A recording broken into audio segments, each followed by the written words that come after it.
বিশ্বনবী বলেছেন, কোন সন্তান যদি কোন পিতামাতার কবরে যদি আযাব হয় আর সন্তান যদি এ সময় আল্লাহ রাস্তায় দান করে পিতামাতার জন্য, বন্দুকের গুলি মিস যায়, কিন্তু এই দান আল্লাহর কাছে সেকেন্ডের ভিতরে কবরের শাস্তি, কবরের আগুন আল্লাহ নিভিয়ে দেয়। বলেন সুবহানাল্লাহ।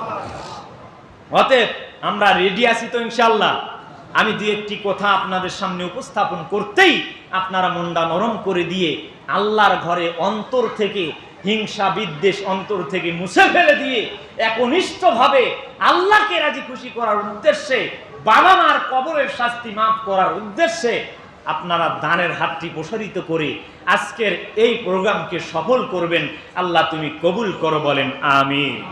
সম্মানিত উপস্থিতি, বিশ্বনবী জনাবে মুহাম্মদুর রাসূলুল্লাহ সাল্লাল্লাহু আলাইহি ওয়াসাল্লাম বলেছেন, ও আমার সাহাবীরা শুনে রাখো, পিতামাতা এমন একজন জিনিস, পিতামাতা এমন একজন ব্যক্তি, তোমার জন্য যদি দু হাত তুলে আসমানের উপরে আল্লাহর কাছে দোয়া করে, রব্বুল আলামিন আমার সন্তানকে এই মসজিদের মিম্বরে দাঁড়িয়ে খুতবা দেওয়ার তৌফিক দান করে দাও। আল্লাহর নবী বলেছেন, পিতামাতা এমন একজন ব্যক্তি, তোমার জন্য যদি এভাবে দোয়া করে বন্দুকের গুলি মিট যেতে পারে, আল্লাহর দোয়া, পিতামাতার দোয়া কখনোই মিট যেতে পারে না। বলেন সুবহানাল্লাহ।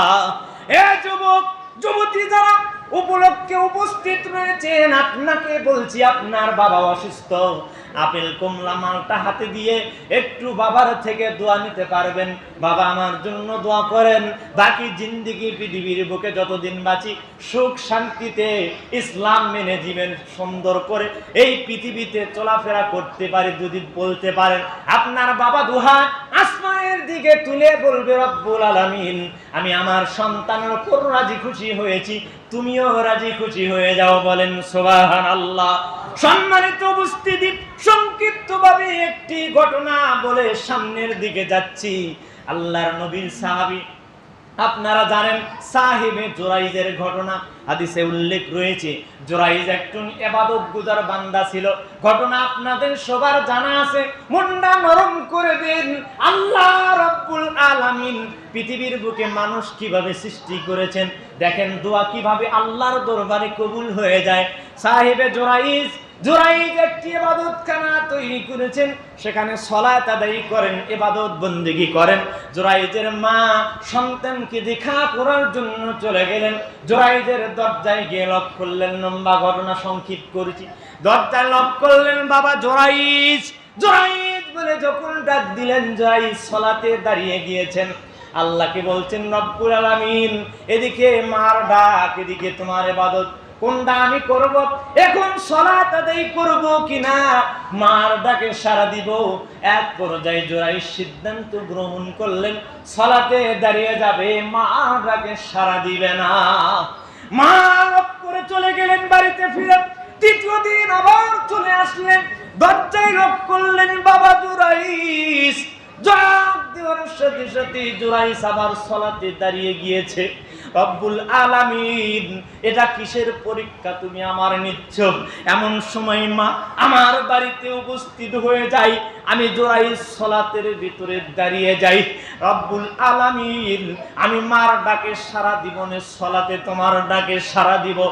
এক পর্যায়ে জুরাইজ সিদ্ধান্ত নিল আর সালাত ছেড়ে দিব না, মা চলে যাক, আল্লাহর ইবাদতে মগ্ন থাকবো। জুরাইজের মা ফিরে চলে যায়। তৃতীয় দিন আবার আসে সন্তানের মুখ দেখার জন্য। এখানে শিক্ষণীয় বিষয় রয়েছে, সন্তান যতই খারাপ হোক পিতামাতার কাছে সন্তান খারাপ না। যতদিন হয়েছে 2 বছর 3 বছর বাড়ি থেকে বের হয়েছেন, মাকে একবার দেখার জন্য আসেন না। মা সেজদায় পড়ে আল্লাহর কাছে বলে, রব্বুল আলামিন জন্ম দিয়েছি, সন্তান আমি কিন্তু ফেলে দেওয়ার জন্য নয়। সন্তান আমার কথা মনে করুক আর না করুক, আমি তোমার কাছে দোয়া করে যাই, তুমি আমার সন্তানকে ভালো রেখো, বলেন সুবহানাল্লাহ। পৃথিবীর বুকে সন্তানেরা মা বাবার দোয়া ছাড়া পৃথিবীর বুকে টিকতে পারে না, সুন্দর জীবন যাপন করতে পারে না।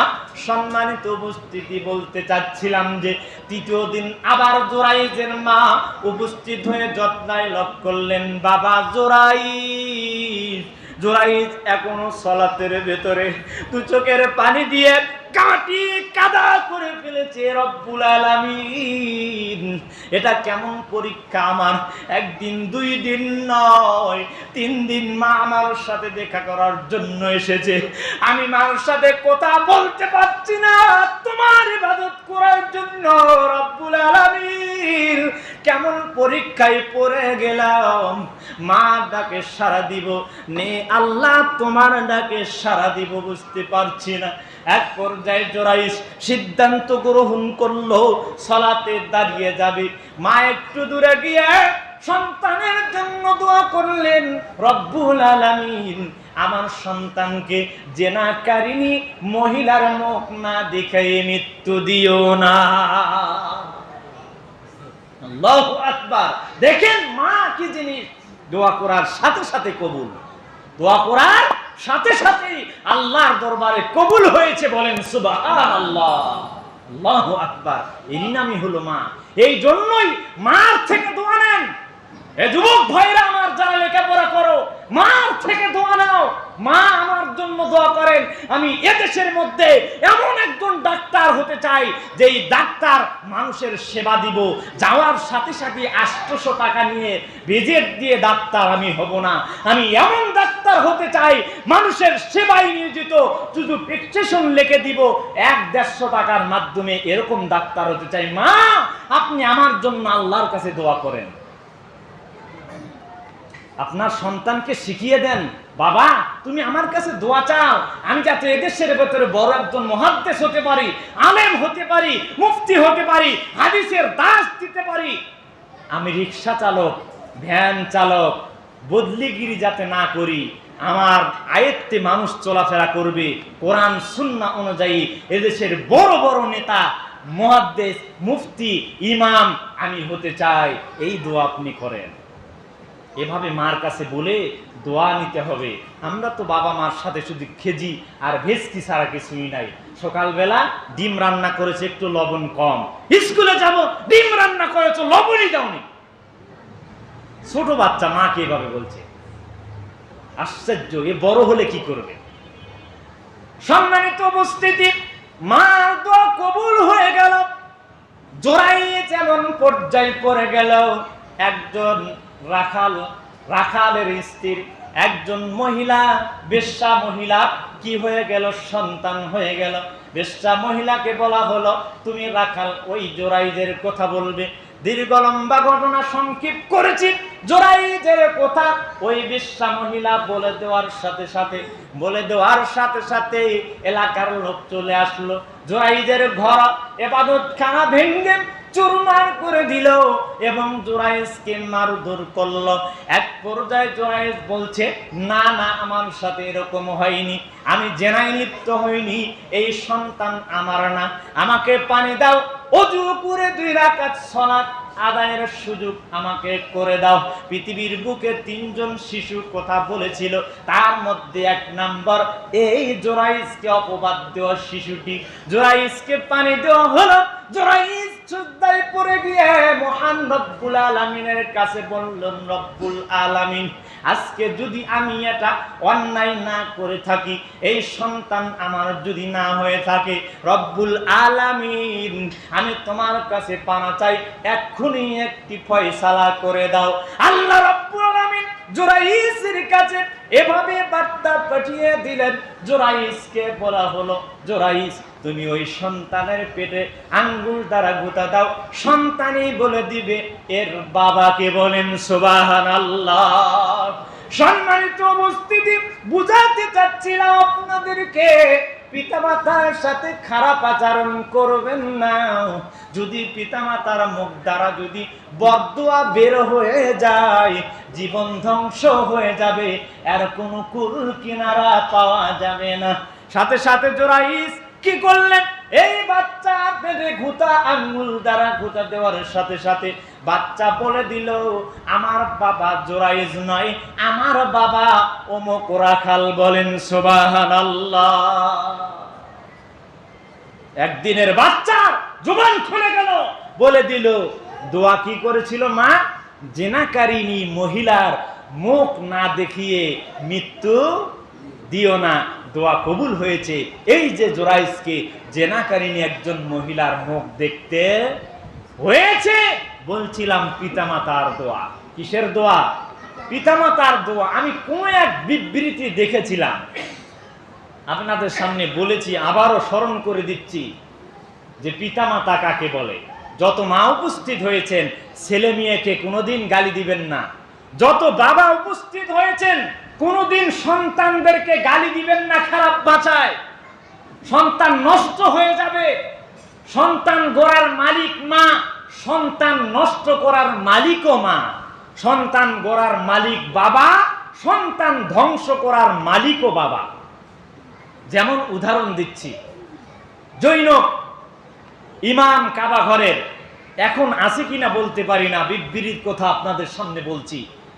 এ বলছে, আমি আমার বাবার সবচাইতে দুষ্ট একটি সন্তান ছিলাম, অনেক দুষ্টমি করতাম, বারবার যখনই দুষ্টমি করি আমার বাবা কি আমার মা আল্লাহ সন্তানকে কাবা ইমাম বানিয়ে দাও।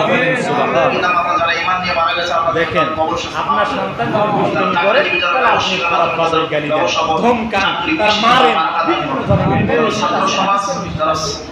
আপনার সন্তানকে মারতে হবে। অতিরিক্ত হয়ে যায়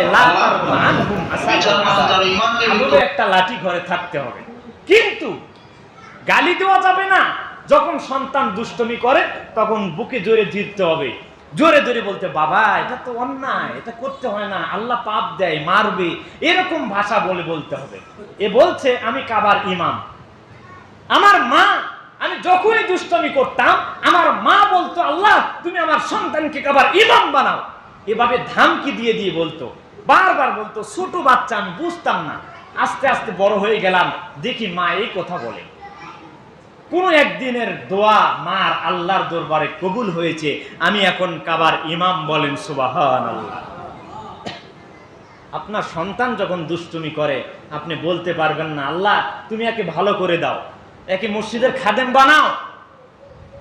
মসজিদে খাদেম হলে সমস্যা আছে নাকি? আছে, কঠিন সমস্যা। তার মানে ইমামকে মানুষকে ইমামই মনে হয় না, ইমামই মনে হয় না, এই মনে হয় সবচাইতে বড় এই দেশের মধ্যে। অথচ আল্লাহ সুবহানাহু ওয়া তাআলা একজন ইমামের মর্যাদা কত দিয়েছেন। এদেশের প্রেসিডেন্ট যদি আসে, তারপরেও ইমামের 2 টাকা বেতনের ইমামের পিছনেই সালাত আদায় করতে হবে, ঠিক না বেটে? অতএব ইমামকে নিয়ে যত কটূক্তি বাংলাদেশের মানুষের, যত জ্বর, যদি সুদের কথা বলা হয়, যদি সভাপতি, সেক্রেটারি, ক্যাশিয়ার কিংবা সমাজের একজন লোক সুদের মধ্যে জড়িত থাকে, তার লেগে যায়। যদি বলা হয় মসজিদের বেতন কেন বাকি আপনার, আপনি নিজে খান, ইমামের খেতে হয় না, নিজেকে লেগে গেল হুজুরের পিছে, লাগলো হুজুরের পিছে। যদি ক্যাশিয়ারের ওই হিসাবের কথা বলা হয়, তো ক্যাশিয়ারের 102 ডিগ্রি জ্বর উঠে যায়। হিসাব কিসের? এই জন্য বর্তমান বাংলাদেশের অধিকাংশ মসজিদের কমিটি পরিবর্তন হয়েছে। বলেন ঠিক না বেঠি? আরো হবে। একটু সামনে এসে, এদিকে যাচ্ছি না, আমি বলতেছিলাম সন্তানকে খারাপ ভাষায় গালি দেওয়া যাবে না, তাদের জন্য ভালো দোয়া করেন। আল্লাহ তুমি আমার সন্তানকে এদেশের বড় একজন প্রতিষ্ঠানের মুহাদ্দিস বানান, যাতে হাদিস পড়াবে, তার শত শত ছাত্র থাকবে, তার জন্য দোয়া করবে। শিক্ষক বানান, মুফতি বানান, মুহাদ্দিস বানান, ইমাম বানিয়ে দিন। কথা বলবে মসজিদের মিম্বরে, এলাকার সব মানুষ সামনে দাঁড়িয়ে থেকে তার কথাগুলো শ্রবণ করবে, এরকম বানান। মা, আপনি সন্তানকে গালি দিবেন না, অনুরোধ রক্ষা করুন। বাবা, আপনি সন্তানকে গালি দিবেন না, অনুরোধ রক্ষা করুন। তাদের জন্য বেশি বেশি আল্লাহর কাছে দোয়া করুন। যে কোনো এক সময়ের দোয়া যদি কবুল হয়ে যায়, এটা দুনিয়াতে আপনার জন্য লাভ, পরকালে আপনার জন্য লাভ। বলেন সুবহানাল্লাহ। সম্মানিত উপস্থিতি, বলছিলাম আল্লাহ সুবহানাহু ওয়া তাআলা পৃথিবীর বুকে মানুষ সৃষ্টি করে দিয়েছেন। আল্লাহ রাব্বুল আলামিন বলছেন, ইন্নাল্লাহ আশতারা মিনাল মুমিনিনা আনফুসাহুম ওয়া আমওয়ালাহুম বিআন্না লাহুমুল জান্নাহ। নিশ্চয় আমি রব্বুল আলামিন পৃথিবীর মানুষের জান এবং মালের বিনিময়ে তাদের কাছে জান্নাতকে বিক্রি করে দিয়েছি। যেখানে যাই বক্তব্য দিতে হাদিস অনুবাদ করতে হয়, এই আয়াত অনুবাদ করতে হয়, তার কারণ আমার একটি বিষয় থাকে, সেটি হলো মসজিদের জন্য কিছু করেন, মাদ্রাসার জন্য কিছু কালেকশন করেন। এই আয়াত অনুবাদ না করলে মানুষকে বুঝাতে পারে না। আল্লাহ রাব্বুল আলামিন বলেছেন, কাল কিয়ামতের দিন, মুসিবতের সময়, যেদিন আরশের ছায়া ছাড়া কোনো ছায়া থাকবে না, যেদিন নূর জ্যোতি আলো ছাড়া যেদিন কোনো আলো থাকবে না, যেদিন ঢাল তোমার থাকবে না, সেই দিন যদি জান্নাতে যেতে চাও তোমাকে দলিল দেখাতে হবে। সহিহ মুসলিম 556 নম্বর হাদিসে আল্লাহর নবী বলেছেন, আস-সাদকাতু বুরহান, দান হলো দলিল। এই মসজিদের পাশে একটি জায়গা রয়েছে, আপনি যদি বলেন জায়গা আমার, আমার বললে জায়গা আপনার হবে না, দলিল দেখাতে হবে, ডকুমেন্ট দেখাতে হবে। কিয়ামতের দিন মুসিবতের সময় আদম সন্তান দৌড়াদৌড়ি ছোটাছুটি করবে, আমরা এই জান্নাত জান্নাত যেতে চাই। আল্লাহ রাব্বুল আলামিন সেদিন বলবেন দলিল দেখাও, দলিল ছাড়া জান্নাতে যেতে পারবে না। পৃথিবীতে যদি দান না করি, সদকা না করি, মসজিদ মাদ্রাসা নির্মাণের জন্য যদি টাকা না দেই, তাহলে দলিল হবে না, জান্নাতের চাবি খুলে যাবে না। অবশ্যই আপনাকে আমাকে বিপদে পড়তে হবে। আল্লাহর নবী এই জন্যই বলেছেন, আস-সাদকাতু বুরহান ওয়া আমার সাবিরা, শোনা রাখো, দান হলো দলিল। যারা পৃথিবীতে দান করবে, আল্লাহ রাব্বুল আলামিন তাদের জন্য জান্নাতের দরজা খুলে দিবে। বলেন সুবহানাল্লাহ। ইন্নাল্লাহ আশতারা মিনাল মুমিনিনা আনফুসাহুম ওয়া আমওয়ালাহুম বিআন্না লাহুমুল জান্নাহ। আমি রব্বুল আলামিন জান্নাত তৈরি করেছি, কিন্তু আমার কাছে আমি এখন রাখিনি, জান্নাত বিক্রি করে দিয়েছি। তৈরি করেছি আমি আল্লাহ, কিন্তু আমি আল্লাহর কাছে এখন জান্নাত নাই। আমি জান্নাত মুমিনদের কাছে বিক্রি করে দিয়েছি। যারা মুমিন এবং জান এবং মাল, আমি আল্লাহ রাস্তায় জান দিবে, আমি আল্লাহ রাস্তায় যারা মাল দিবে, আমি আল্লাহ তাদেরকে আমার জান্নাত দান করে দিয়েছি। বলেন সুবহানাল্লাহ। বিক্রি করে দিয়েছি, জান্নাত আমার কাছে আর নাই। এই পানির বোতল আমার, আমি যদি এটা বিক্রি করে দেই, এটা কি আমার কাছে থাকবে? না। আল্লাহ বলছেন, ইন্নাল্লাহ আশতারা মিনাল মুমিনিনা আনফুসাহুম ওয়া আমওয়ালাহুম বিআন্না লাহুমুল জান্নাহ। আমি আল্লাহ জান্নাত বিক্রি করে দিয়েছি কাদের কাছে? মুমিনদের কাছে। বিনিময় কি? জান। বিনিময় কি? মাল। আমি যখন জান চাবো, মুমিন চিন্তা করবে না। মুতার যুদ্ধের একটি ঘটনা বলে শেষের দিকে চলে যাব, সময় স্বল্পতা চলে এসেছি। আল্লাহর নবী সাহাবীদেরকে ডাক দিলেন, ও আমার সাহাবীরা, মুতার যুদ্ধে অংশগ্রহণ করবে, তোমরা উপস্থিত হয়ে যাও। মসজিদে উপস্থিত হলেন। আল্লাহর নবী ডাক দিলেন, যায়েদ। যায়েদ দাঁড়ালেন, লাব্বাইক ইয়া রাসূলুল্লাহ। যায়েদ আল্লাহর নবীর পালক পুত্র ছিলেন। আল্লাহর নবী বলছেন, লাব্বাইক ইয়া রাসূলুল্লাহ, আমি যায়েদ উপস্থিত। আল্লাহর নবী বলছেন, আজকে যুদ্ধের প্রথম সেনাপতি তুমি। বলেন সুবহানাল্লাহ। যুদ্ধের সেনাপতি কয়জন লাগে? আল্লাহর নবী বলছেন, আজকে মুতার যুদ্ধের প্রথম সেনাপতি। প্রথম যখন বলেছেন, সাহাবীদের মধ্যে কান্নার ঢল পড়ে গেল। যুদ্ধের সেনাপতি লাগে একজন। আল্লাহর নবী প্রথম বললেন, তার মানে আরো সামনে আছে। যায়েদ আজকে মুতার যুদ্ধে থেকে বাসায় ফিরতে পারবে না। আল্লাহর নবী দ্বিতীয়তে জাফর ডাক দিলেন, জাফর, লাব্বাইক ইয়া রাসূলুল্লাহ। আল্লাহর নবী, আমি উপস্থিত। আল্লাহর নবী বলছেন, জাফর, আজকে মুতার যুদ্ধে তুমি দ্বিতীয় সেনাপতি। বলেন সুবহানাল্লাহ। জাফরের বোঝার বাকি রইল না।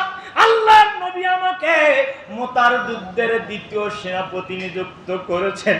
আল্লাহর নবী আব্দুল্লাহ ইবনে রাওয়াহা বলে যখন ডাক দিলেন, জাফর আর নিজেকে ধরে রাখতে পারছেন না, আজকে মুতার যুদ্ধে আমি জাফর বাসায় ফিরতে পারবো না, আমাকে শহীদ হয়ে যেতে হবে। বলেন সুবহানাল্লাহ।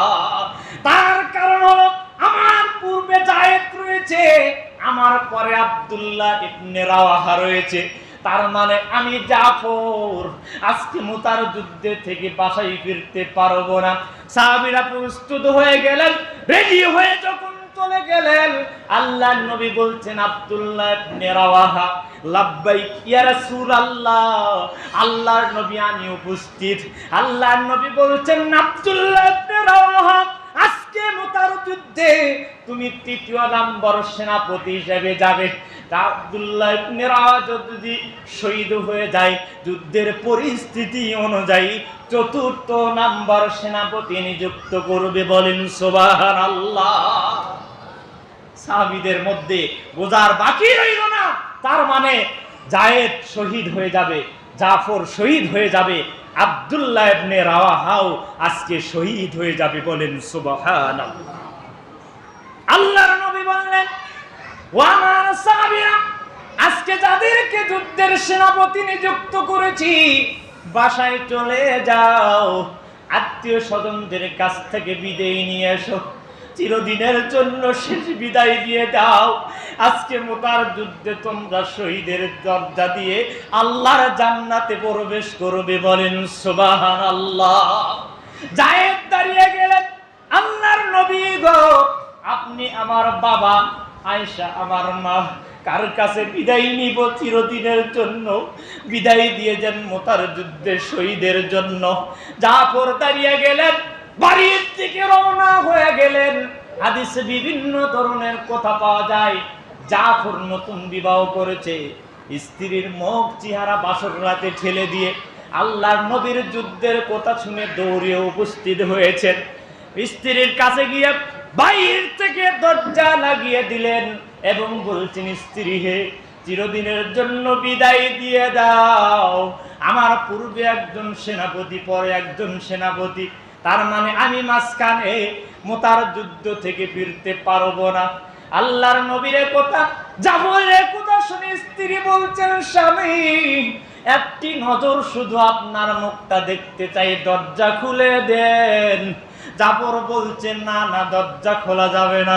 তোমার চেহারা যদি আমি জাফর একবার যদি দেখি, তুমি যদি একবার দেখো, তোমার ওপর আমার মায়া হয়ে যাবে, ভালোবাসা জন্মিয়ে যাবে, যুদ্ধের ময়দানে দেরি হয়ে যাবে, আল্লাহর জান্নাতে যাওয়া দেরি হয়ে যাবে। বলেন সুবহানাল্লাহ। লিল্লাহি তাকবীর। সাহাবী বলছেন, স্ত্রী আমার, স্ত্রী দেখে বলছেন, জাফর, এক নজর তোমাকে দেখে নেই, কিয়ামতের দিন জান্নাতে যেদিন যাব সেদিন তোমাকে দেখে যাতে চিনতে পারি। জাফর ডেকে বলছেন, স্ত্রী আমার, যেই মহান রব্বুল আলামিন আমাকে শহীদের মর্যাদা দান করেছেন, সেই মহান রব্বুল আলামিন আপনার সাথে আমার একত্রিত করার ব্যবস্থা করে দিবে। বলেন সুবহানাল্লাহ। চিরদিনের জন্য বিদায় দিয়ে দাও, দোয়া করো আমার জন্য, আজকে মুতার যুদ্ধে শহীদের তামান্না পেয়ে আজকে শহীদ হয়ে আল্লাহর জান্নাতে যেতে পারি। আব্দুল্লাহ ইবনে রাওয়াহা চলে গেলেন যুদ্ধের ময়দানে। বাবা এবং ছেলে সন্তানের মাথায় হাত দিয়ে দোয়া করলেন এবং বললেন, স্ত্রী আমার, চিরদিনের জন্য বিদায় দিয়ে দাও। স্ত্রী দুহাত আসমানের দিকে তুলে বলছে, রব্বুল আলামিন আমার স্বামীকে যুদ্ধের ময়দান থেকে গাজী বানিয়ে বাসায় ফিরে দাও। আব্দুল্লাহ ইবনে রাওয়াহা তরোয়ালের উল্টা পিঠ দিয়ে হাতের তালুর উপরে আঘাত করে বলছেন, তোমার হাত কাটছে না কেন? তখন বলছে, উল্টা দিকে আঘাত করেছেন এই জন্য। আল্লাহর নবী সাহাবী আব্দুল্লাহ ইবনে রাওয়াহা দেখে বলছেন, স্ত্রী হে, আল্লাহর নবী দোয়া করে দিয়েছেন আজকে মুতার যুদ্ধে আমি শহীদ হয়ে যাব, তুমি উল্টা দোয়া করছো, এ দোয়া কবুল হবে না, আমি আব্দুল্লাহ ইবনে রাওয়াহা শহীদ হয়ে যাব। বলেন সুবহানাল্লাহ। হে দিনী মুসলিম ভাই মা বোন রেডি হয়ে যান।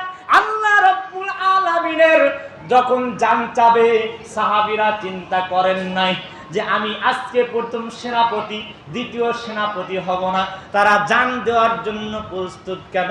ইন্নাল্লাহা আশতারা মিনাল মুমিনিনা আনফুসাহুম ওয়া আমওয়ালাহুম বিআন্না লাহুমুল জান্নাহ। সাহাবীদের চিন্তা ছিল আমি যদি জান দিয়ে দেই আল্লাহ আমাকে জান্নাত দান করবে। বলেন সুবহানাল্লাহ।